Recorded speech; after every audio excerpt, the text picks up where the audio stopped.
Now, the second half of Macbeth.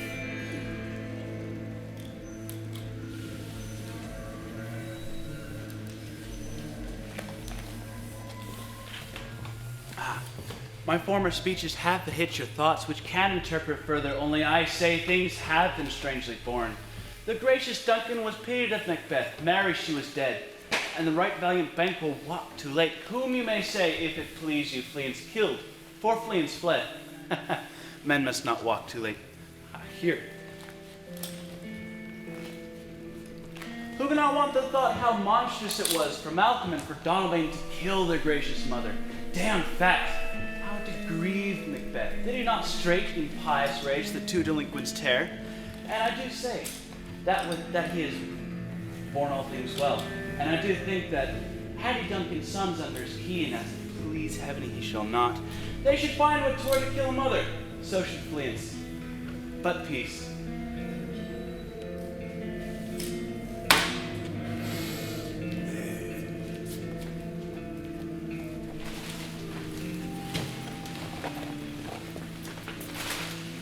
For from broad words and cause he failed his presence at the tyrant's feast, I hear Macduff lives in disgrace. Can you tell where he bestows himself? The son of Duncan, from who this tyrant holds due birth, lives in the English court, and is received with the most pious Edward, with such grace that the malevolence of fortune nothing takes from his high respect. Thither Macduff is gone to pray to the holy king, and upon his aid to wake Northumberland and warlike seaward, that by the help of these, with him above to ratify the work, we may again give our tables meat, sleep to our nights, free from feast and banquet bloody knives, do faithful homage, and receive free honors that which we pine for. And this report has so exasperated the king that he prepares for some attempt at war. Sent he to Macduff? He did, sir, with the absolute sir, not I. The cloudy messenger turns me his back, and hums who should say, you'll rue the time that clogs me with this answer. And that well might advise him to a caution, to hold what distance his wisdom can provide. Send some holy angel fly to the court of England, and unfold his message ere he come, that a swift blessing may soon return to this our suffering country under a hand accursed. Send my prayers with him.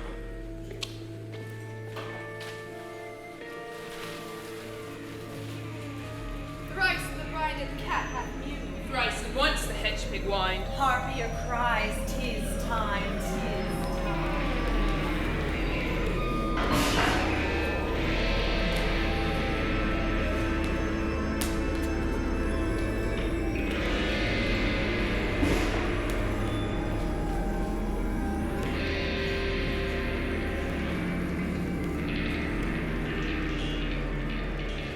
Scale of dragon,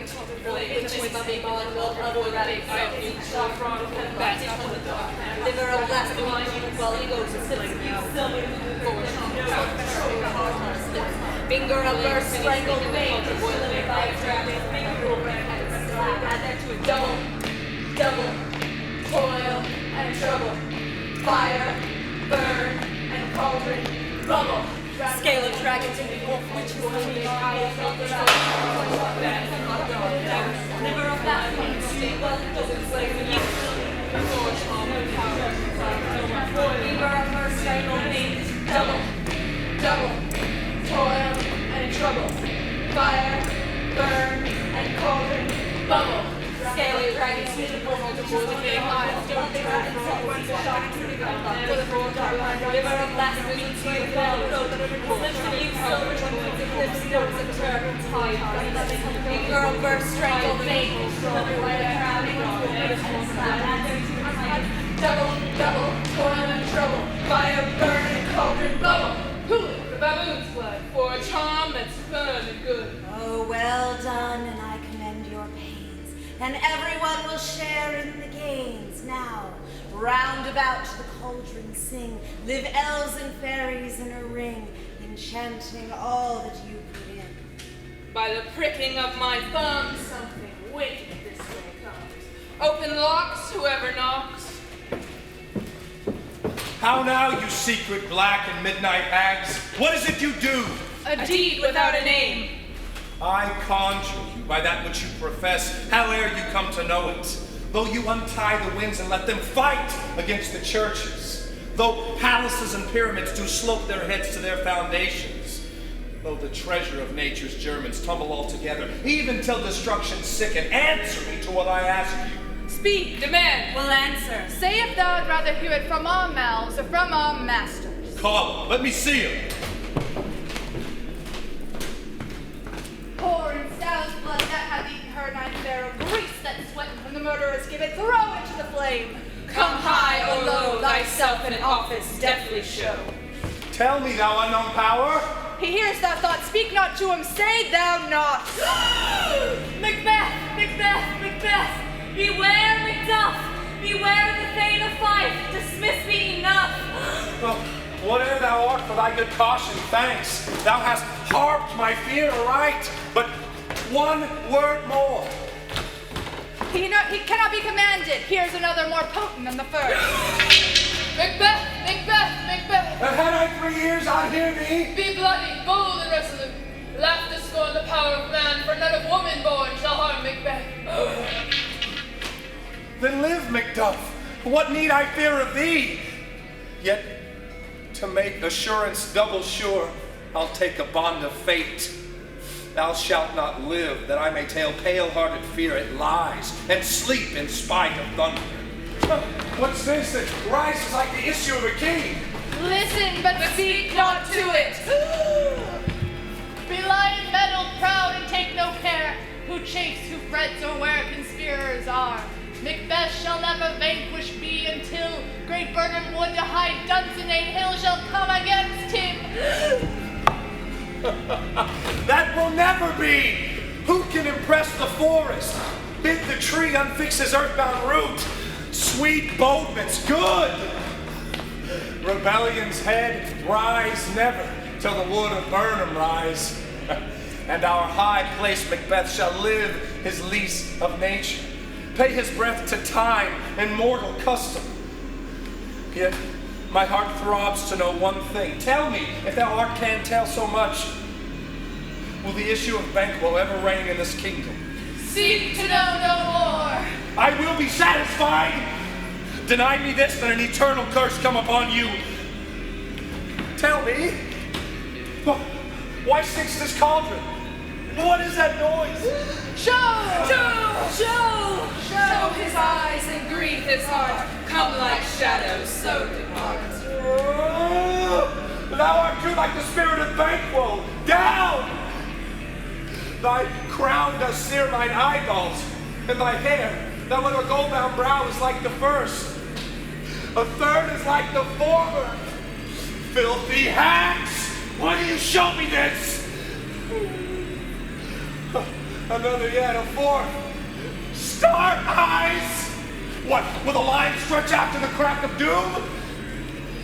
Another yet. A seventh, I'll see no more. And yet the eighth appears, who bears a glass which shows me many more. And some I see that twofold balls and trouble scepters carry. Horrible sight! Now I know 'tis true, for the blood-boltered Banquo smiles at me and points at them for his. Is this so? Aye, all this is so, but why stands Macbeth thus amazingly? Come, sisters, let's cheer we up his sprites, and show the best of all the dice. I'll charm the air to make a sound while you perform your antic round, that this great king may find kindly say, our duty did his welcome.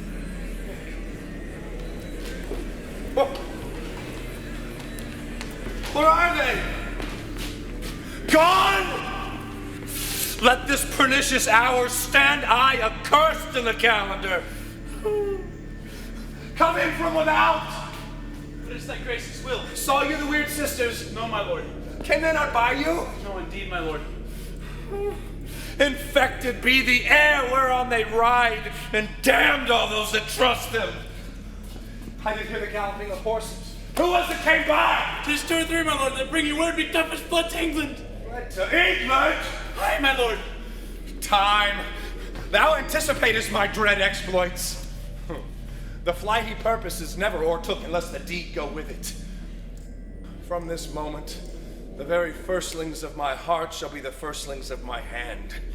And even now, to crown my thoughts with acts, be it thought and done. The castle of Macduff I will surprise. Seize upon Fife. Give to the edge of the sword his wife, his babes, and all unfortunate souls that name him in their line. No more boasting like a fool. This deed I'll do before this purpose cool. But no more sights. Where are these gentlemen? Bring me before them!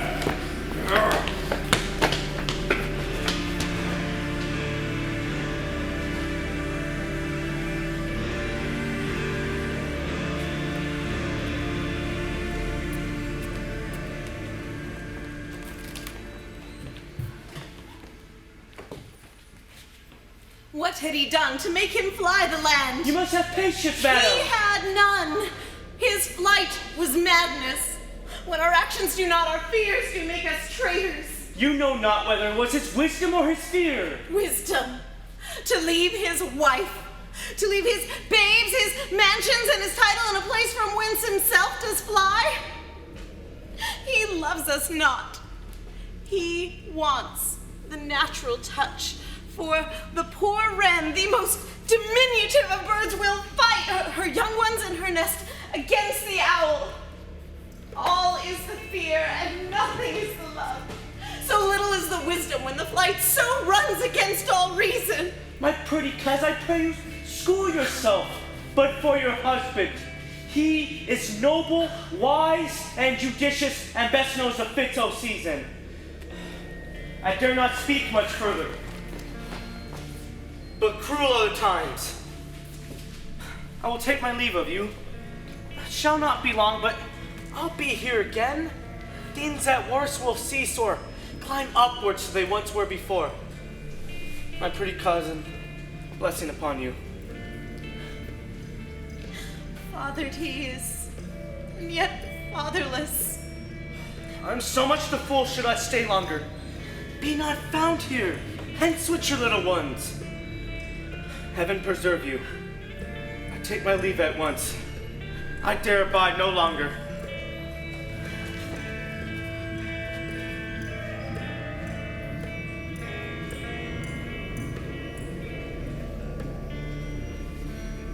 Sirrah, your father is dead.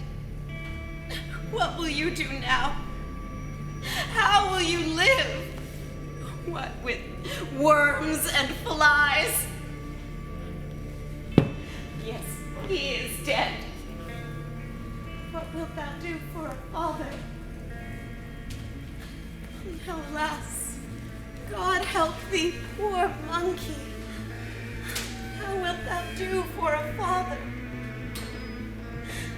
Whither shall I fly? I have done no harm. Now I remember. I'm in this earthly world where to do harm is often laudable, to do good sometime accounted dangerous folly. Why then do I put forth this womanly defense that I have done no harm? What faces are these? Where's your husband?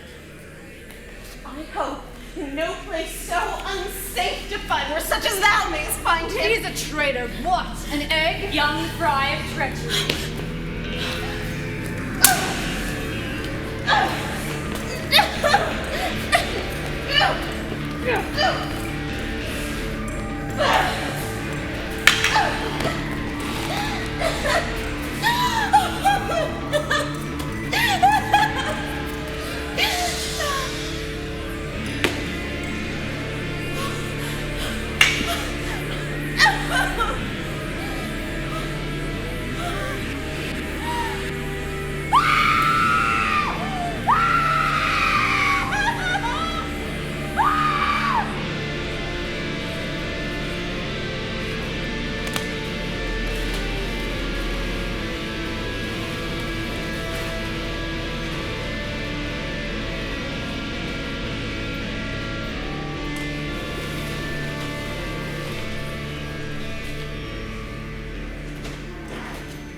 Let us seek out some desolate shade, and There weep our sad bosoms empty. Let us rather hold fast the mortal sword, and like good men, bestride our downfallen's birthday. Each new morn, new widows howl, new orphans cry, new sorrows strike out as it felt with Scotland, and yells out like a syllable of Dover. And I believe I'll wail what no believe, and what I can redress as I shall find the time to, friend, I will. What you have spoken may be so perchance. This tyrant whose sole name blisters our tongues was once thought honest. You've loved him well, he has not touched you yet. I am young, but something you may deserve of him through me, and wisdom to offer up a poor, weak, innocent lamb to appease an angry god. I am not treacherous. But Macbeth is.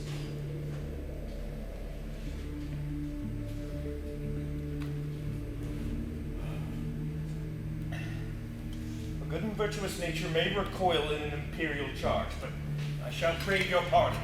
That which you are, my thoughts cannot transpose. Angels are right still, though the brightest spell, and all things foul would wear the brows of grace. Yet, grace must still look so. I have lost my hopes. Perchance even where I did find my doubts, why in that rawness left you wife and child, those precious motives, those strong knots of love, without leave taking? No, I pray you, let not my jealousies be your dishonors, but mine own safeties. You may be rightly just, whatever I shall think. Bleed, poor country. Great tyranny, lay thou thy bases sure, for goodness dare not check thee. Fare thee well, Lord. You wear your wrongs, your title is confirmed. I will not be that tyrant that thou thinkst, for all of the riches in the east, and the riches to boot. Be not offended, I speak not as an absolute fear of you. I think our country sinks beneath the yoke. It weeps, it bleeds, and each new day a gash is added to her wounds. I think with all hands would be uplifted in my right, and here have I offered for gracious England goodly numbers of warlike men. But for all this, I shall tread upon the tyrant's head, or wear it on my sword. My poor country will have more vices than it had before, more suffer, in more sundry ways than ever by him that shall succeed. What should he be? Is myself, I mean, whom I know all the particulars of vice, so grafted that when they shall be opened, black Macbeth will seem as pure as snow. In the poor state, esteem him as a lamb, being compared with my confineless arms. Not in the legions of horrid hell can come a demon more damned and evil than Macbeth. I grant him bloody, luxurious, avaricious, false, deceitful, sudden, malicious, smacking of every sin that hath a name, but there's no bottom, none, in my voluptuousness. Your wives, your daughters, your matrons, and your maids could not fill up the cistern of my lust, and my desire all continent impediment that did oppose my will. Better Macbeth than such a one to reign. Boundless intemperance in nature is a tyranny, and it has been the untimely emptying of the happy throne and the fall of many kings. Yet fear not to take upon you what is yours. You may convey your pleasures into a spacious plenty, and yet seem cold. The time you may so hoodwink. I do not see in you the vulture that would devour those who would so willingly lend themselves to greatness, if it is so inclined. With this, and my most ill-composed affections that grow such a staunchless avarice that, were I king, I should cut off the nobles for their lands, desire his jewels and this other's house, and my more having would be as a sauce to make me hunger more, that I should forge quarrels unjust against the good and loyal, destroying them for wealth. This avarice sticks deep and has a more pernicious root than summer-seeming lust. Yet fear not. Scotland hath poisons to fill up the will of your mere own. We have dames enough willing. Well, these things being portable and other graces being weighed. But I have none. The king becoming graces as justice, verity, temperance, stableness, bounty, perseverance, mercy, lowliness, devotion, patience, courage, fortitude. I have no relish of them. but abound in the division of each several crime, acting it in many ways. Nay, had I power, I should pour the sweet milk of concord into hell, uproar the universal peace, confound all unity on earth. Oh, Scotland, Scotland. Such a one be fit to govern. Speak. I am as I have spoken. Fit to govern. No, not fit to live. Miserable nation, with untitled tyrant, bloody scepter. When will you know your wholesome days again? When the first of thy throne hath by his own interdiction made himself accursed, and doth blaspheme his own breed. Your noble mother was a most sainted king. Fare thee well, Lord. These evils thou draws upon thyself and banish me from Scotland. Breast, thy hope ends here. No, Macduff! This noble passion, child of integrity, hath from my soul wiped the black scruples and reconciled my thoughts to thy good truth and honor. Devilish Macbeth, by many of these trains, has sought to win me into his power, but mother's wisdom plucks me from overcredulous haste, and God above deal between thee and me. For even now, I put myself to thy direction, and speak mine own detraction. Here abjure the taints and blames I laid upon myself for strangers to my nature. I am yet unknown to woman. Never was forsworn, scarcely have coveted what was my own. At no time broke my faith, would not betray the devil to his fellow, and delight no less in truth and life. My first false speaking was this upon myself. What I am truly is thine and my poor country's to command, whither indeed before thy here approach, old Seward and his men already at a point was setting forth, and now we'll together, and the chance of goodness be like our warranted quarrel. Why are you silent? Such welcome and unwelcome things at once, 'tis hard to reconcile.